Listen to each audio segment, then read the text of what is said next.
तर गेले 3-1 आठवडे देशानं संसदेच्या पावसाळी अधिवेशनामध्ये सुरू असलेला गोंधळ बघितला। नीट पेपर फुटी, जंतर मंतरवरील आंदोलकांवर झालेला लाठीमार, त्यानंतर झारखंडमधल्या विद्यार्थ्यांवर झालेली कारवाई, याच मुद्द्यावरून राजकारण करण्यात आपल्या नेत्यांनी पावसाळी अधिवेशन वाया घालवलं। अधिवेशनाच्या अखेरच्या दिवशी देखील सत्ताधारी आणि विरोधक आमने सामने उभे ठाकले। पण आज या राजकीय संघर्षामध्ये चोर आणि मोहम्मद अली जिनांची देखील एंट्री झाली। कशी बघूया आमचे प्रतिनिधी सोमेश कोलगेचा हा स्पेशल रिपोर्ट।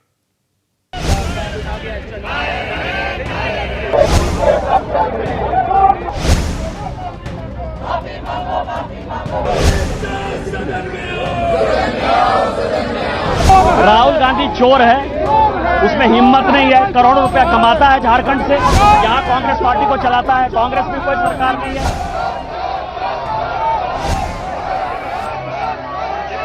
बोलण्याची गरज नाही अशा थर्ड क्लास फेकल्या माणसाचं नाव घेण्याची पण आमची इच्छा नाही, ज्याच्यामध्ये संस्कार नाही, संस्कृती नाही।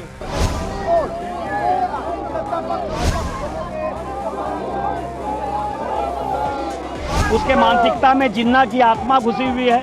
वो देश को तोड़ना चाहता है, हमारे बच्चों के भविष्य को 7 साल से बर्बाद कर दिया है। संसदेच्या पावसाळी अधिवेशनाच्या अखेरच्या दिवशी लोकसभेचं कामकाज धड 5 मिनिटही चाललं नाही। मात्र संसदेबाहेर राजकीय गोंधळ बराच काळ सुरू होता।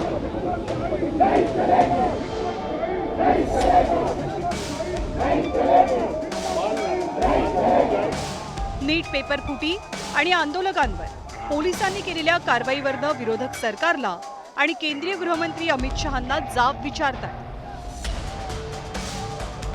तर झारखंडमध्ये विद्यार्थ्यांवरती झालेल्या कारवाईवरून सत्ताधारी काँग्रेसला घेरण्याचा प्रयत्न करतात।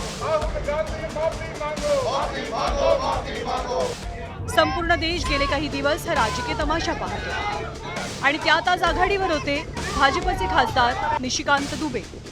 चौकीदार चोर है अशी घोषणा जन्माला घालणाऱ्या राहुल गांधींनाच निशिकांत दुबेंनी चोराची उपमा दिली आहे।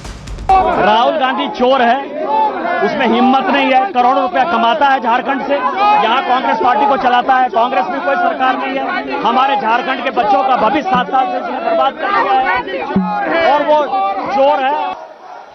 निशिकांत दुबेंची भाषा महाराष्ट्रातील काँग्रेस नेत्यांना काही पटली नाही। विजय वडेट्टीवारांनी सुद्धा ठेवणीतले शब्द बाहेर काढत निशिकांत दुबेंचा समाचार घेतला। जो स्वतःच्या मावस बहिणीशी लग्न केलं त्याला नैतिकता कुठून आली? त्याला बोलण्याची गरज नाही अशा थर्ड क्लास फेकल्या माणसाचं नाव घेण्याची पण आमची इच्छा नाही, ज्याच्यामध्ये संस्कार नाही, संस्कृती नाही, काही भान नाही सामाजिक, अशा फेकल्या माणसावर बोलण्याची गरज वाटत नाही आम्हाला। राहुल गांधींना चोर म्हणून निशिकांत दुबे थांबले नाही। त्यांना राहुल गांधींच्या मानसिकतेमध्ये पाकिस्तानचे संस्थापक मोहम्मद अली जिन्नांच्या आत्म्याचं दर्शन घडलं। उसके मानसिकता में जिन्ना की आत्मा घुसी हुई है। वो देश को तोड़ना चाहता है, हमारे बच्चों के भविष्य को 7 साल से बर्बाद कर दिया है। वहां से पैसा लूट कर आता है, कांग्रेस पार्टी को चलाता है। उनमें इतनी हिम्मत और हैसियत नहीं है कि सरकार से समर्थन वापस ले। जब तक सीबीआई इंक्वायरी नहीं होगी तब तक हम आदित्य साहू जी अपने प्रदेश अध्यक्ष जी के नेतृत्व में आंदोलन करते रहेंगे और जो भी दिशा निर्देश होगा छात्रों के साथ तन मन और धन से जो है भारतीय जनता पार्टी लगी रहेगी। राहुल गांधींवरच्या टीकेसाठी निशिकांत दुबेंनी भारत पाकिस्तान सीमा ओलांडल्यानंतर काँग्रेस नेत्यांनी सुद्धा इतिहासाची पानं उलगडायला सुरुवात केली। जिन्ना तर आमच्या विरोधात होता। जिन्नाच्या सोबत कोण होतं? हिंदू महासभेचे श्यामाप्रसाद मुखर्जी, ते तुमचे पूर्वज, ते तुमचे आदर्श। जिन्नाच्या मजारीवर कोण गेलं होतं? लालकृष्ण अडवाणी। जिन्ना नॅशनलिस्ट, राष्ट्रवादी होता, सेक्युलर होता, हे कोणी म्हटलं? जसवंत सिंगांनी म्हटलं। ते कोण? ते तुमचे नेते, ते तुमचे पूर्वज। मग याचा अर्थ त्यांचा आत्मा हा निशिकांत दुबेमध्ये आहे। बहिणीसोबत लग्न कोणी केलं? निशिकांत दुबेंनी केलं। म्हणजे जिन्नाचा आत्मा हा तुमच्यामध्ये आहे। आमच्यामध्ये आत्मा जर कोणाचा असेल तर तो आत्मा महात्मा गांधींचा आहे। आमच्यामध्ये जर आत्मा कोणाचा असेल तर तो पंडित जवाहरलाल नेहरूजींचा आहे।